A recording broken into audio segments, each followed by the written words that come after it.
오늘 이 전도서 1장 말씀을 통해서 인생의 답을 찾지 못하는 사람들이라는 제목으로 하나님의 말씀을 나눠보도록 하겠습니다. 전도서를 통해서 전도자가 우리에게 주기 원하는 메시지는 간단합니다. 전도자는 하나님을 만나지 못한 인생이 자신을 기쁘게 하기 위해서 이 해안에 사는 그 모든 수고가 헛되다고 선포합니다.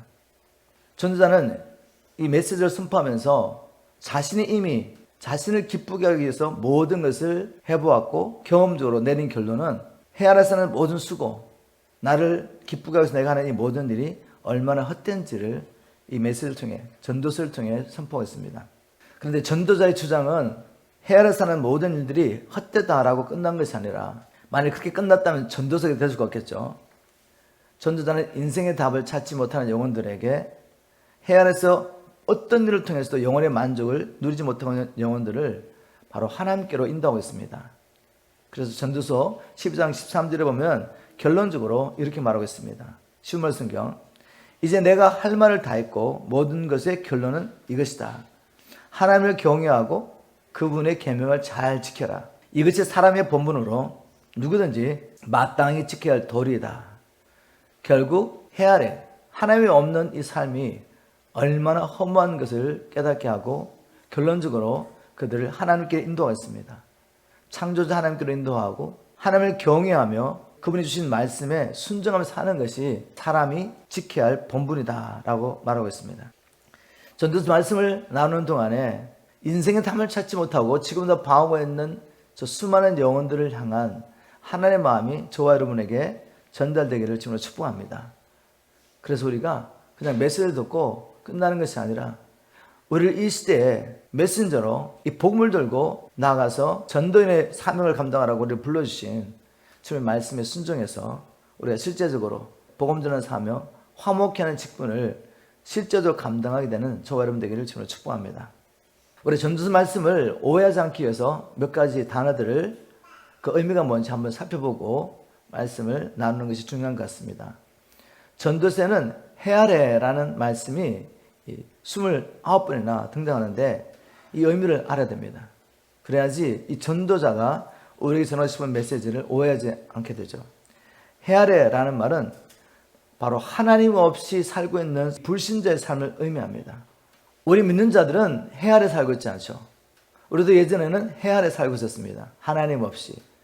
그런데 우리는 이제 해 아래 있는 것이 아니라 은혜 아래 살고 있습니다. 하나님을 만나 자기를 지으신 하나님의 뜻을 알고 이 세상에 사는 동안에 하나님의 뜻을 이루며 사는 사람이 바로 하나님의 은혜 아래 사는 사람입니다. 반면에 해 아래에 사는 사람들은 아직도 창조주를 만나지 못했습니다.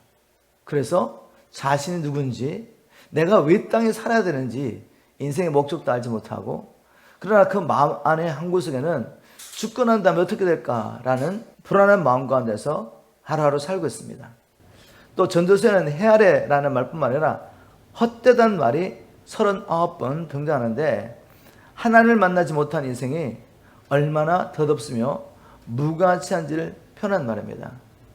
하나님을 만나지 못한 영혼들이 자기 영혼을 만족해 하려고 하는 그 모든 일이 얼마나 무의미하고 헛된 것인지, 왜냐하면 그런 일을 통해서 결코 자기 영혼을 만족해 할 수 없기 때문입니다.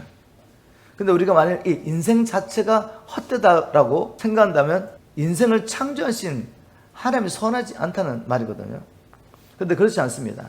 이 전도자의 말을 오해하지 않기 위해서 전도자가 헛되고 헛되다라고 말할 때 인생 그 자체가 헛된 것도 아니고, 또 인생을 창조하신 하나님이 선하지도 않는 것도 아니고, 하나님을 떠난 인생이 사람의 죄, 자기의 죄로 자기를 기쁘게 하려고 하는 그 모든 수고가 헛되다는 말입니다.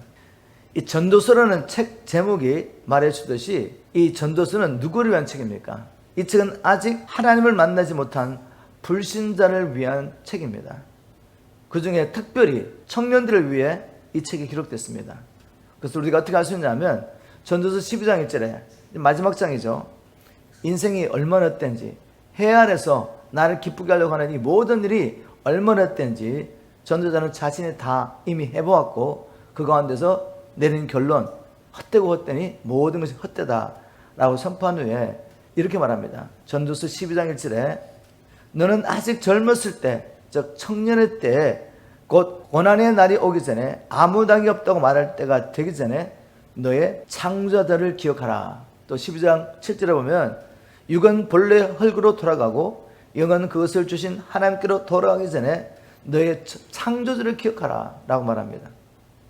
이 전도서는 바로 이렇게 아직도 해 아래 살면서 하나님을 만나지 못했기 때문에 인생의 답을 찾지 못한 사람들에게 헛되이 수고하지 말고 창조주 하나님께 돌아와서 그분을 만나고 그분이 너희를 창조한 창조의 목적을 따라 사는 것이 바로 인생의 본분이다. 바로 그 가운데 너희가 찾고 있는 인생의 만족과 기쁨을 누리게 될 것이다 라고 전하고 있습니다. 이제 본 말씀으로 들어가서 하나님께서 주신 메시지를 함께 나눠보도록 하겠습니다. 먼저 인생의 답을 찾지 못한 사람들은 해 아래 사는 모든 수고가 헛되다라고 전도자는 말하고 있습니다. 2절 3절 말씀 다시 한번 읽어보겠습니다. 전도자가 이르되 헛되고 헛되며 헛되고 헛되니 모든 것이 헛되도다. 해 아래서 수고하는 모든 수고가 사람에게 무엇이 유익한가? 왜 우리가 수고합니까? 무엇을 위해서 수고합니까? 우리의 영혼의 만족과 즐거움을 위해서 수고하지 않습니까? 내 안에 무언가 부족하다. 내 영혼 안에 갈급함이 있습니다. 이것을 채워보려고 우리가 수고하지 않습니까? 근데 전도자가 말합니다. 헛되고 헛되고 헛되니 해 아래 사는 그 모든 수고가 헛되다라고 말합니다. 즉 불신자가 하나님을 만나지 않은 상태에서 자기 영혼의 만족과 기쁨을 위해 사는 이 땅의 그 모든 수고가 헛되다고 말합니다. 자, 우리가 이 헛되다고 말할 때 우리가 수고한 것에 대해서 아무런 결과물이 없다는 말이 아니죠. 우리가 무언가 열심히 하면 일반적으로 결과물이 있습니다. 그 결과물이 없다는 말이 아니라 그 수고가 내 영혼에 만족을 주지 못한다는 말입니다. 진정한 영혼의 필요를 채울 수 없다는 것이죠. 그래서 전도자는 이렇게 말합니다. 해 아래서 수고하는 모든 수고가 사람에게 무엇이 유익한가? 라고 질문합니다. 하나님을 만나지 못한 영혼들의 자연스러운 반응이죠. 여기서 우리가 인생의 답을 찾지 못했다라는 것은 자신이 누구인지, 어떤 목적을 가지고 이 땅에 사는지, 또 우리가 육체를 벗고 난 다음에 어디로 갈지 여기에 대한 답을 알지 못하고 있는 것을 우리 인생의 답을 찾지 못했다라고 말합니다. 모든 피조물은 자기를 지으신 하나님의 창조의 목적을 알고 그 하나님의 뜻에 순종할 때 비로소 진정한 만족과 기쁨과 그리고 생명을 누리게 됩니다. 그리고 우리 안에 이 채워지지 않던 것들이 하나님의 뜻을 따라 순종할 때 채워지게 되죠. 그런데 해 아래에 있는 자들은 이 비밀을 알지 못하기 때문에 하나님 없이 자기 생각, 자기 방법대로 영혼의 만족을 위해서 헛되이 수고하고 있는 것이죠.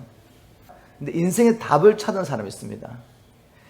인생의 답을 찾는 사람들은 우리가 하는 아주 작은 일을 통해서도 우리는 상을 받게 됩니다. 우리 주님께서 제자들에게 말했습니다. 마태복음 10장 42절에 보니까 내가 너에게 분명히 말한다.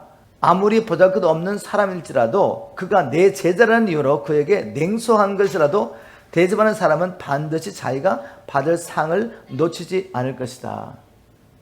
여러분, 이 해 아래 있는 사람들은 자기 영혼의 만족을 위해서 아무리 수고해도 다 뭐라고 말했죠? 헛되다고 말했죠. 그런데 주님 말씀하십니다. 우리 주님을 만난 사람이 이제 주 안에서 그 사람이 주님 안에 있다는 이유 때문에 물 한 그릇 대접해도 상을 잃지 않을 것이다 라고 말합니다. 그래서 바울은 뭐라고 말했습니까? 고린도전서 15장 58절에 그러므로 내 사랑하는 형제들아 견고하며 흔들리지 말고 항상 주 일에 더욱 힘쓰는 자들이 되라. 이는 너희 수고가 주 안에서 헛되지 않은 줄을 알미라. 우리가 하는 수고는 절대로 헛되지 않습니다. 그러므로 항상 주 일에 힘쓰는 자가 되라고 바울은 권면하고 있습니다. 아무리 작은 수고라도 복음과 그리스도를 위해서 영혼을 사랑하며 그 영혼을 섬기기 위해서 한 모든 수고 하나님께서 기억하시고 마지막 날 갚아주시겠다고 말씀하십니다. 두 번째로 이 인생의 답을 찾지 못한 사람들은 해 아래 새 것은 없다라고 말합니다. 전도서 1장 9절 10절 말씀입니다. 이미 있던 것이 후에 다시 깼고 이미 한 일을 후에 다시 할지라. 해 아래 새 것이 없나니 무엇을 가리켜 이것을 보라. 이것이 새 것이라 할 것이 있으랴. 우리가 있기 오래전 새들도 이미 있었느니라. 전도자는 말합니다. 해 아래 새 것이라는 건 하나도 없다. 근데 여러분, 지난 몇십 년 동안에 세상이 얼마나 많이 발전했습니까? 수백 년 동안에 이루지 못했던 문명의 발전을 우리가 지난 이 수십 년 동안에 이룬 것을 우리는 경험하고 있습니다. 얼마나 새로운 것들이 많습니까? 인간의 편리와 복지를 위해서 얼마나 많은 것을 개발했는데 전도자는 말하기를 해 아래 새 것이 없다고 말합니다. 그 의미가 뭔가 하면 인간이 아무리 인간의 편리를 위해서 얼마나 많은 것들을 만들어낸다 할지라도 그것이 인간의 근본적인 문제를 해결할 수는 없다는 것이죠. 테크놀로지가 발전해가지고 얼마나 새로운 것들을 우리의 편리와 복지를 위해서 뭔가를 많이 만들어냈습니까? 근데 그것이 인간의 삶을 좋게 했습니까? 우리의 영혼의 만족을 줬던가요? 그렇지 않죠. 결국 해 아래서 하는 모든 수고, 우리 영혼의 근본적인 이 표류를 갈급함을 채울 수 없다는 것입니다. 어떤 것으로도. 그러면서 전도자는 해 아래 새 것은 없다. 수많은 사람들이 과거에도 이 인생을 만족해 하기 위해서 얼마나 많은 새로운 시도를 해봤냐 그죠. 근데 인생이 좋아졌습니까? 그 영혼의 갈급함을 해결했습니까? 결코 바뀐 게 하나도 없다는 것입니다. 사람이 바뀌지 않으면 문명이 아무리 발전하고 또 환경이 아무리 좋아진다고 해도 바뀌는 것, 달라지는 것 하나도 없습니다. 하나님을 만나지 못한 인생, 그 인생에게는 새 아래 어떤 일도 새로운 것이 없는 것입니다. 어떤 것도 그 영혼을 만족해 할 수가 없습니다. 그러나 반면에 내가 하나님을 만나서 새로운 피조물이 되면 어떻게 됩니까? 새로운 피조물이 되면 주위의 환경이 바뀌지 않아도 모든 것이 새롭게 보입니다. 여러분, 주님을 만나고 난 다음에 그런 경험 하지 않았습니까? 주님을 만나고 나니까 길을 가면서 매일 보던 그 가로수가 새롭게 보입니다. 그리고 날아다니는 새, 옛날에는 보이지 않았는데 갑자기 그 새가 새롭게 보입니다. 내가 만나는 그 사람들은 전혀 변하지 않았는데 그 사람들이 새롭게 보입니다. 왜 이런 일이 일어났습니까? 그리스도 예수 안에서 새로운 피조물로 내가 지음을 받았기 때문에, 내가 변화됐기 때문에 이제는 주위 환경이, 그리고 사람들이 전혀 바뀌지 않아도 그 모든 것이 새로워지는 것입니다. 또 인생의 답을 찾지 못한 사람들은 하루하루의 삶이 무거운 짐처럼 느껴집니다. 전도서 1장 13절 시우말 성경, 하늘 아래 세상에서 일어나고 있는 온갖 일들의 이치를 깨달으려고 온갖 지혜를 짜내 깊이 연구하고 살폈도다. 그러나 인생은 온통 괴로움뿐. 나는 깊이 탄식하기를 하나님께서는 어찌하여 인생들에게 이리도 무거운 짐을 주어 평생 수고하게 하셨는가 하였도다. 자기를 기쁘게 하려고 세상의 지혜와 지식을 가지고 연구하고 모든 것을 해봤지만 결국 그게 답이 없고 결론은 뭐죠? 인생은 괴로운 것이다 라는 결론을 내렸습니다. 그리고 이 책임이 누구였다고 지금 고백하고 있습니까? 하나님께서 어찌하여 인생을 이르도 무거운 짐을 지워 평생 수고하게 하셨는지 하나님께 불평했죠. 그런데 하나님께서 정말 인생을 그렇게 창조하셨습니까? 수고하고 괴로움과 고통 가운데 살다가 결국은 육체를 벗고 떠나도록 그렇게 인생을 창조하셨습니까? 그렇게 창조하지 않으셨죠. 하나님은 우리가 날마다 우리의 삶 가운데서 기쁨과 행복을 누리도록 우리를 창조하셨습니다. 그게 바로 하나님의 성품이 아니겠습니까? 그것이 천국의 삶이 아니겠습니까? 하늘에 있는 피조물은 그렇게 창조하고 땅에 있는 피조물은 이렇게 늘 괴로움과 고통 가운데 삶의 무게 가운데 짓눌려 살면서 그렇게 살다가 죽으라고 창조하셨겠습니까? 아니죠. 문제는 무엇입니까? 사람이 하나님의 지혜를 버리고 자기의 지혜로 살기 시작한 것입니다. 하나님의 지혜가 있는데 그 지혜를 버립니다. 선악과를 먹고는 이제 내가 스스로 사람의 지혜로 내게 가장 좋은 것을 선택하면서 사는데 그때부터 뭐가 왔습니까? 고통과 괴로움과 삶의 무거운 짐으로 오는 것입니다. 창세기 3장 17절에 이렇게 기록하겠습니다. 하나님은 아담에게 말씀하셨다. 네가 내 아내의 말을 듣고 내가 먹지 말라고 한 과일을 먹었으니 땅은 너 때문에 저주를 받고 너는 평생 동안 수고해야 땅의 생산물을 먹게 될 것이다. 19절에 너는 이마에 땀을 흘리며 고되게 일을 해서 먹고 살다가 마침내 흙으로 돌아갈 것이다. 왜 인생이 이렇게 괴롭고 사는 것이 이렇게 힘들게 됐습니까? 사람이 하나님의 지혜를 버리고 자기의 지혜로 살려고 생각한 것입니다. 아담이 하와의 말을 듣고 근본적으로 마귀의 일을 듣고 하나님을 버리고 자기가 주인이 되어서 내 뜻과 내 생각대로 살려고 시작한 그때부터 인생은 게으른 인생이 된 것입니다. 자, 이와 반면에 인생의 답을 찾는 사람들이 있습니다. 바로 주 안에 있는 사람들로서 이들은 이제까지 우리가 지었던 이 인생의 모든 짐을 주님께 지어드리고 쉼을 얻는 법을 배운 사람들이죠. 예수님께서 이렇게 말씀하셨습니다. 수고하고 무거운 짐진 자들아 다 내게로 오라. 내가 너를 쉬게 하리라. 이제는 우리가 주 안에서 쉼을 얻을 수 있게 됐고 이제는 하루하루 일어나는 이 모든 이 일을 인해서 우리가 주 안에서 기뻐하며 범사에 감사하며 살 수 있는 바로 이런 자리로 하나님 우리를 초대한 것입니다. 자, 그 말은 주 안에 있는 사람들은 이제 인생에 문제가 없다는 말이 아니죠. 우리에게도 여전히 인생에 문제가 있을 수 있습니다. 그런데 우리는 이제 이 인생의 문제를 내가 지고 가면서 고통 가운데 살지 않는다는 것이죠. 이런 인생의 문제가 생겼을 때 이 짐을 주님께 맡겨드립니다. 구체적으로 맡겨드리는 방법이 무엇이겠습니까? 주님께 맡겨드리고 이제는 주님의 짐을 지고 산다는 것, 바로 그때 우리에게 진정한 안식이 있는데 그것은 내 인생의 문제를 이제 내 생각, 내 방법, 내 뜻대로 해결하려고 하지 않는다는 것입니다. 이렇게 살 때 인생이 괴롭기 때문에 어떻게 합니까? 주님께 맡겨드립니다. 그리고 어떻게 살죠? 이제 주님의 짐을 져야죠. 그냥 문제가 있는데 그냥 제쳐놓고 될 대로 되라 이렇게 사는 게 아니에요. 주님께 다 맡겨드리고 이제 뭘 해야 되죠? 주님의 짐을 져야죠. 주님의 짐을 진다는 것은 이 상황 가운데서 주님의 뜻이 무엇인지 찾는 것입니다. 그리고 이 고통과 고난을 통해 하나님께서 내게 이루기 원하시는 일이 무엇인지를 찾는 것입니다. 그리고 하나님의 말씀에 순종하며 인내하는 것이죠. 그런데 어떤 일이 일어나죠? 마음의 평강이 옵니다. 상황이 바뀐 것도 아니고 문제가 해결된 것도 아닌데 나는 실수가 했습니다. 바로 인내하며 하나님을 기다리는 동안에 하나님께 맡겨드리고 나는 하나님께서 하라고 하신 지금 내가 해야 할 일에 순종하고 있는데 하나님 나를 만들어 가십니다. 나를 변화시키십니다.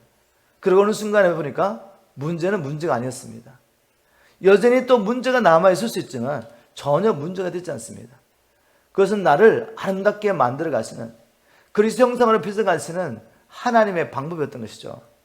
그래서 인생의 답을 찾은 사람들, 주 안에 있는 사람들은 문제가 없는 것이 아니지만 그 문제 안에서도 평안을 누릴 수가 있습니다. 그렇지만 인생의 답을 찾지 못한 자들에게는 하루하루가 다 짐이요, 괴로움이요, 고통입니다. 또 인생의 답을 찾지 못한 사람은 하나님과 어그러진 관계를 바로잡을 수가 없습니다. 자기 삶 속에 뭔가 부족하다. 하나님이 거하실 자리가 비어있으니 부족하죠. 뭔가 부족한 걸 느끼지만 이것을 채울 수가 없습니다. 전도서 1장 15절에 시몬말 성경 이렇게 기록하고 있습니다. 구부러진 것은 똑바로 펼 수 없고 부족한 것은 더 이상 채울 수 없다. 뭔가 빠졌습니다. 근데 그게 뭔지를 몰라요. 그래서 그걸 채우려고 노력하는데 채워지지 않습니다. 그리고 이 관계가 뒤틀렸는데 하나님과의 관계도 뒤틀렸고 사람과의 관계도 뒤틀렸는데 이걸 어떻게 해결할지를 알지 못합니다. 애를 쓰고 노력했지만 해결되잖아요. 여러분, 사람은 자기 스스로의 방법으로 하나님과의 뒤틀린 관계를 회복할 수 없습니다. 사람은 자기 스스로 이 죄의 문제를 해결할 수 없습니다. 자기 사랑에 대해서 자기가 스스로 죽을 수가 없는 것이죠. 그럼에도 불구하고 사람 안에 뭐가 있죠? 하나님을 알만한 것이 있습니다. 그래서 인간은 뭘 하죠? 스스로 이 문제를 해결해 보려고 노력합니다. 세상에 수많은 종교가 있다는 것이 바로 사람 안에 하나님을 알만한 것이 있다는 것이죠. 자신들이 하나님과 원수가 되었고 하나님과 관계가 뒤틀어졌다는 것을 알고 있고 이런 상태로 살다가는 영원히 멸망할 수밖에 없다는 것을 안에 알만한 것이 사람에게 다 있다는 것입니다. 그래서 어디를 가나 종교가 있죠, 종교. 이 하나님과의 뒤틀어진 관계를 회복하려고 이 종교를 만들어서 수고하지만 다 헛된 일이죠. 사람은 스스로 자기 지혜와 지식으로는 이 하나님과의 뒤틀어진 관계를 회복할 수도 없고 우리 안에 채우지 않는 것을 인간의 방법으로 채울 수가 없습니다. 그리고 전자는 또 뭐라고 말하냐면 1장 18절에 보니까 지혜가 많으면 번뇌도 많으니 지식을 더하는 자는 근심을 더하느니라. 인간이 자기 지혜로 이 인생의 문제를 해결해 보려고 지혜를 구하고 지식을 구하고 찾고 찾을수록 결론은 무엇입니까? 더 번뇌가 많아진다는 거죠. 더 근심이 많아진다는 것입니다. 왜냐하면 바울은 이렇게 말했습니다. 하나님은 세상 사람들이 그들의 지혜로 자기를 알지 못하게 하셨답니다. 사람들이 스스로 이것을 찾지 못하게 하셨다는 거죠. 결국 인간의 문제는 하나님을 신뢰하지 않는 것, 하나님의 지혜를 믿지 않고 하나님을 떠난 것이 있기 때문에 이것이 회복되려면 하나님께 돌아와야 합니다. 겸손히 하나님께 돌아오고 이제는 내 생각과 내 지혜를 내려놓고 하나님의 말씀을 의지해야 되죠. 이제는 내가 주인 되어 사는 것을 내려놓고 내가 주인 되어 살면 행복할 줄 알았는데 그게 아니지 않습니까? 알았다면 이걸 내려놓고 이제는 주님께 돌아와서 주님을 주인으로 섬기며 살아야죠. 그래서 하나님께서는 사람이 자기 지혜로 하나님을 알지 못하게 하고 하나님께 오게 한 거죠. 하나님을 찾아올 수 있도록. 자, 그러면 어떻게 이들이 주님을 만날 수가 있습니까? 성경에 뭐라고 말하냐면은 하나님께서는 전도에 밀어넣는 것으로, 즉 어리석게 보이는 이 전도의 말씀으로 믿는 자들을 구원하시기를 기뻐하셨도다. 여러분, 어차피 사람이 자기 지혜로 하나님을 만날 수가 없습니다. 그런데 인간을 보면 아주 미련하게 보이는 전도의 말씀을 통해서 인생의 답을 찾을 수 있도록 도와주기로 하나님이 결정하신 것이죠. 왜 전도의 말씀이 헤아리는 자들에게는 미련하게 보입니까? 내가 이렇게 수십 년 동안 나의 문제를 해결하고 몸부림쳤는데, 아니 내가 예수님이 나를 위해서 죽으시고 부활하셔서 나의 주가 되셨다는 이것을 믿으면 인생의 문제 해결된다고, 내 안에 있는 일이 갈급하게 채워질 수 있다고, 이거 얼마나 미련하게 보입니까? 근데 주님 말씀하십니다. 그러나 믿는 자에게는 이 십자가의 도가 구원하는 능력이다. 우리 이걸 경험해 봤죠. 여러분, 세상에서 한번 방황해 보셨습니까? 저는 나름대로 정말 방황을 많이 했습니다. 하나님의 은혜로 저는 국민학교 5학년 때부터 인생의 답을 찾기 시작했습니다. 근데 답을 찾을 수가 없었어요. 그런데 어떤 경로를 통해서 교회를 다니기 시작했습니다. 교회를 다니면서 시간이 지나면서 세례문답을 받고 제가 예수 믿는 사람이 된 줄 알았죠. 그런데 인생의 문제가 해결되지 않은 증거로서 내 영혼의 갈급함이 해결되지 않습니다. 여전히 세상에서 방황합니다. 세상에서 나를 만족케 할 것을 찾기 살아면서 얼마나 방황한지 몰라요. 그 가운데도 교회는 열심히 다녔습니다. 그래서 결국은 여러 서적들을 보기 시작했습니다. 여호와의 증인도 보고 무엇이 다른가 여러 종교들을 연구하기 시작했죠. 근데 답이 없었습니다. 답이. 여러분, 아직도 얼마나 많은 사람들이 이렇게 방황인지 모릅니다. 제가 어떻게 주님을 만났냐 하면, 이민 올 때도 저는 주님을 만나려고 온 것도 아니고 이제 이민 올 때쯤에는 저는 정말 방황했었습니다. 교회도 다니지 않고 완전 세상에 빠져가지고, 세상 음악에 빠져가지고 제가 훌륭한 뮤지션이 되려고 미국으로 이민 왔습니다. 그런데 하나님께서 한국 사람들이 없는 곳에 저를 보내신 거죠. 그래서 이민 오자마자 첫날이 크리스마스 이브였습니다. 교회를 갈 수밖에 없는 상황, 또 하나님이 계획하신 거죠. 그리고 또 마침 그때 우리 교회에서 이 제자훈련이라는 게 시작됐습니다. 오카노 목사님이 하시던 제자훈련을 우리 담임 목사님, 여기 지금 장인을 하신 우리 목사님이, 오카노 목사님이 선배였으니까 와서 부흥 집회도 하시고 이걸 주고 가셨어요. 그래서 열심히 제자훈련이 막 일어나고 있을 때인데, 그때 지금 제가 돌아보니까 하나님께서 한국교회에 막 성령의 불을 주시면서 그 불을 받은 사람들이 일어나가지고 막 전도가 일어날 때, 부흥이 일어날 때입니다. 그 기름 부으심을 통해 가지고 제가 제자훈련을 받으면서 주님을 만나게 됐습니다. 말씀 가운데 사람들을 보기에 전도에 미련하게 보이는 이 말씀이 열려진 거죠. 그전에도 교리를 몰랐던 게 아니잖아요. 그런데 성령께서 얻은 것을 벗겨주시면서 하나님의 말씀을 읽고 묵상하는 가운데 제가 구원받지 못한 것을 제가 알게 됐습니다. 내가 회개를 하지 않았구나. 회개란 것은 하나님을 떠난 영혼이 하나님께 돌아가는 것이고, 인생의 주인이 아닌데 내가 주인처럼 산 것이 죄인데, 이 생명을 하나 앞에 드리며 주인을 바꾸는 회개를 하지 않았다는 거죠.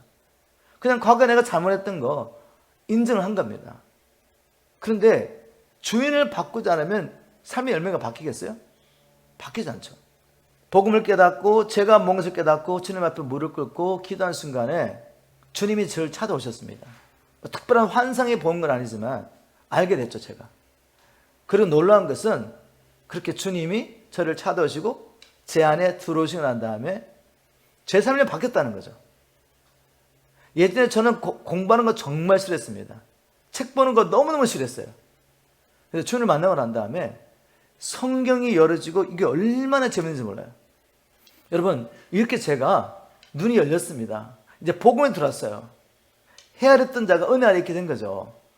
그럼 자연스럽게 일어난 일이 뭐죠? 제 눈이 바뀌는 거죠. 예전에 사람들 볼 때 저 영혼이 구원받았나 이런 생각하지 않았습니다. 이제는 누구를 만나든지 나누는 게 뭐죠? 하나님의 말씀, 전도의 말씀. 내가 어떻게 주님 만난 것을 나누면서 이 헤아리는 사람이 은혜 아래 있도록 전도하는 자가 어느 날 되있더라니까요. 이게 자연스러운 일입니다. 오늘 우리에게 정의하고 싶은 내용은 이것입니다. 세상에는 아직도 인생의 답을 찾지 못하고 헤아려서 수고하는 영혼들, 그들이 너무 많이 있습니다. 이들에게 가서 이 전도의 말씀을 전할 사람이 누구겠어요? 저만 가야 되나요? 제가 전사할자이기 때문에? 아니요. 저는 전사할자이기 때문에 복음을 전하는 게 아닙니다. 복음을 전해야지라고 생각한 게 아니에요. 제 안에 주님이 들어오셨고 또 지금 보니까 성령의 세례를 받았기 때문에 영혼들이 보기 시작한 겁니다. 이 복음을 전해야 되겠는데 이 영어로는 힘드니까 그래서 제가 학교를 갔습니다. 학교를 가서 ESL 클래스를 하면서 거기서 한국말 할 수 있는 유학생들을 만나고 그들에게 복음을 전하기 시작했죠. 다시 말해서 내 안에 생명의 말씀이 들어왔고 불쌍한 영혼들이 보이고 하나님과 교통하면서 하나님의 마음이 내게 전달되니까 이건 자연스러운 일이었다는 것입니다. 주님은 분명히 저를 불러주셨어요. 네가 가서 저들에게 복음을 전하라고. 나중에는 이제 2세들이 보이기 시작했습니다. 그 아리조나 2세들은 거의 다 이제 거기서 아메리칸 브라더가 결혼하신 자매님과 자매를 통해서 태어난 아이들이기 때문에 한국말을 전혀 못합니다. 근데 그들이 그냥 파킹장에서 놀다가 이제 점심 먹고 집으로 돌아가는 거죠. 그 아이들을 보여주면서 주님께서 네가 저들에게 복음을 전해라. 근데 제가 영어를 할 수 있습니까? 영어를 못하잖아요. 근데 여러분, 언어는 전혀 문제가 되지 않습니다. 제가 해보니까 언어는 전혀 문제가 안 돼요. 저는 그래도 한 2년 동안 영어 공부하고 시작하려고 그랬는데 주님께서 그렇게 말씀하시고 난 다음에 사람을 보내주시더라고요. 우리 대학생들 한 6명, 한국말 못하는 이 대학생들이 저를 찾아왔습니다. 집사님 옛날에 음악했다는데 우리가 찬양팀을 만들고 싶은데 지도 교사가 되어달라고. 그 옛날에 방황할 때 제가 빠져있던 그 음악도 주님 만나고 나니까 전도의 툴이 되더라는 거죠. 그들이 나를 찾던 이유는 이 집사님 옛날에 헤비메탈 락을 했고 이분을 모셔가지고 우리 지도를 받으면서 찬양팀을 만들자 이런 의도를 가지고 왔지만 저는 알고 있었죠. 이들을 하나님이 내게 붙여주셨구나. 그래서 한 가지 조건으로 제가 그들과 함께 사역했다고 말했습니다. 너희들 일주일에 한 번씩 우리 집에 와서 말씀을 배워라. 그럼 내가 너희들 도와줄게. 걔들이 of course 물론입니다. 그리고 와가지고 오면은 밥부터 먹이죠. 대학생들 바로 저희 집이 대학교 바로 옆에 있었는데 밥부터 먹입니다. 밥을 열심히 먹고 난 다음에 우리 예배 드립시다 말할 필요 없어요. 그냥 애들이 음악을 좋아하고 예배를 좋아하니까 그냥 예배 막 시작하는 거죠. 누가 이렇게 찬양 합시다 이렇게 하지도 않습니다. 그냥 예배도 시작하는 거죠. 그러면 성령이 임하셔요. 성령이 임하시면 난 다음에 제가 하나님의 말씀을 선포하는 거죠. 정말 제가 어떻게 영어를 했는지 모르겠어요.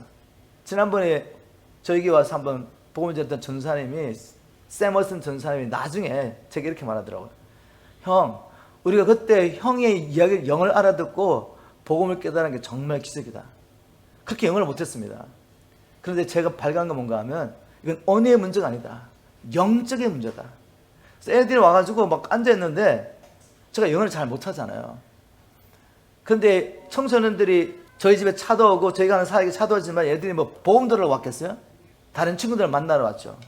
그런데 놀라운 것은 하나님이 역사하시다는 거죠. 어떤 환경 가운데서. 제가 너무 부족하기 때문에, 근데 하나님 깨닫게 하신 건 하나 있습니다. 이들의 눈은 이 세상 신이 가리고 있기 때문에 네가 아무리 유창한 설교를 한다 할지라도 저들은 알아들을 수가 없다. 기도 외에는 다른 방법이 없다. 그래서 할머니들, 권사님들 제가 불렀습니다. 다 이 세대에 대한 마음이 있기 때문에. 그리고 부모님들 불러가지고 여러분들 제가 이 세대에게 복음을 전해야 되는데 여러분들이 기도해 주세요. 그럼 우리 대학생들 나와가지고 자기 차에 애들 다 데려와요.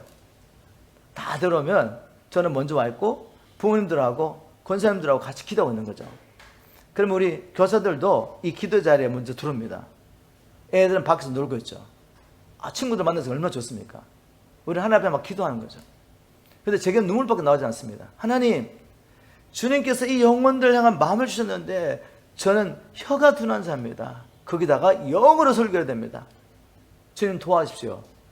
근데 주님 이걸 들으시고 응답하십니다. 그냥 단어도 잘 모르는데 이렇게 전하다 보면 하나님 눈물을 주세요.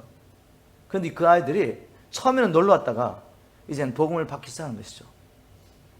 그리고 수련을 하기 시작하고 애들이 성령 세례를 임하고 애들이 변하기 시작합니다. 여러분, 하나님께서 부족한 저를 불러주셔서 은혜 안에 있는 게 뭔 것을 알게 하고 또 해 아래에서 고통당하는 이 영혼들을 보여주실 때 제가 가서 선포할 때 주님이 역사하셨습니다. 여러분도 동일한 역사를 경험할 수 있습니다. 바로 이렇게 말합니다. 누구든지 주의 이름을 부르는 자는 구원을 얻으리라. 주님의 이름을 듣고 이 복음을 들으면 영혼들이 구원을 받는다고 말합니다. 근데 바로 이렇게 말하죠. 그러나 믿지도 않는 분을 어떻게 부르며 듣지도 못한 분을 어떻게 믿겠습니까? 전하는 사람이 없이 어떻게 듣겠습니까? 믿어야 이름을 부를 텐데 이름을 부르면 구원을 받을 수 있는데 믿지도 못하는 사람을 어떻게 이름을 부르겠냐, 그죠? 그런데 믿으려면 뭐가 필요하죠? 들어야 되잖아요. 듣지도 못하는데 어떻게 믿을 수 있느냐? 근데 또 누가 먼저 가야 됩니까? 전하는 자가 가야죠. 전하는 자가 가서 말을 해야 들을 거 아닙니까? 결국 저와 여러분이 달렸다는 것입니다. 아직도 세상에는 구원할 영혼이 너무 많기 때문에 주님이 아직 오시지 못하고 있지 않습니까? 우리 주위에도 구원할 영혼 정말 많습니다. 교회 다닌다고 다 구원받은 자들인가요? 다 은혜 아래 있습니까? 저는 수십 년 동안 교회를 다녔지만 여전히 해 아래 있었습니다.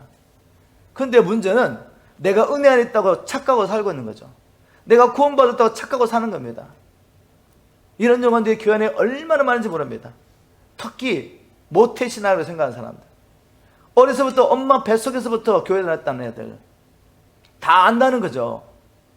여러분, 지금 마귀는 적그리스도를 세워가지고 온 세상을 자기의 나라를 만들려고 일하고 있습니다.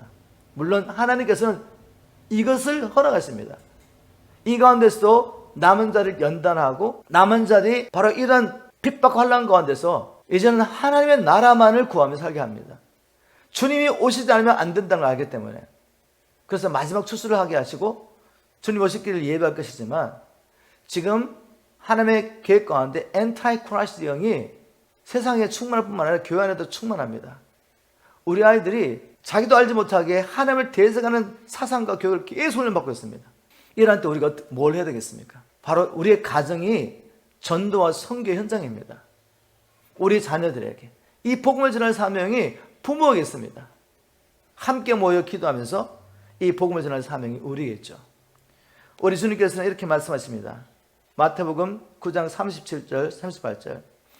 그래서 예수님은 제자들에게 수살 것은 많으나 일꾼이 적다. 그러므로 너희는 주인에게 추수할 일꾼을 보내달라고 간청하여라 라고 말씀하셨습니다. 2000년 전에도 추수할 게 많았지만 지금도 추수할 것이 너무나 많이 있습니다. 그런데 일꾼이 부족해요. 교회는 수없이 많이 세워졌고 이 남가제도 얼마나 많은 사람이 교회에 다니고 있습니까? 근데 주님 보시기엔 여전히 일꾼이 없다고 말하는 거죠. 예수님 당시에 유대인들이 전부 하나님 믿는다는 사람들 아닙니까? 근데 그 많은 사람 가운데 극히 소수의 사람만이 주님의 말씀을 깨닫고 주님을 따르고 있고 나머지는 다 전도와 선교의 대상입니다. 지금도 저는 상황이 다르지 않다고 생각합니다. 오늘 이 말씀을 듣고 주님 일꾼을 보내주십시오라고 우리가 기도할 때 주님이 뭐라고 말씀하시겠습니까? 주님이 여러분에게 이런 말씀을 들려줄 겁니다. 내가 누구를 보내며 누가 나를 위해서 갈고, 그 음성을 듣는 자가 이렇게 반응하는 거죠. 주님, 내가 여기 있습니다. 나를 보내주십시오. 우리 모두가 이렇게 주님의 음성을 듣고 하나님의 마음을 깨닫고 주님, 내가 여기 있습니다. 나를 보내주십시오 라고 헌신하면, 저는 그렇게 헌신했거든요. 하나님의 음성을 들었을 때 주님, 이제 남은 생에 복음만 해서 살겠습니다. 나의 생명을 드리겠습니다. 그때 따르는 게 뭔지 아십니까? 하나님 아세요. 네가 그렇게 결단해도 네 힘으로는 할 수 없어. 성령의 세를 부어주십니다. 불과 성령으로 세를 주세요. 그래서 하게 하십니다. 이런 은혜가 오늘 이 시간에 또한 저와 여러분에게 다시 한번 성령으로 세례 주시는 이 놀라운 은혜가 있기를 주님으로 축복합니다. 그래서 우리 주님 오시는 날까지 헤아리는 저들에게 이 천국 복음을 전하고, 저들도 우리와 함께 예수를 믿어 예수의 제자로 나서 함께 열방을 섬기며 주님이 오실 길을 예배하는 저와 여러분 되기를 주님으로 축복합니다.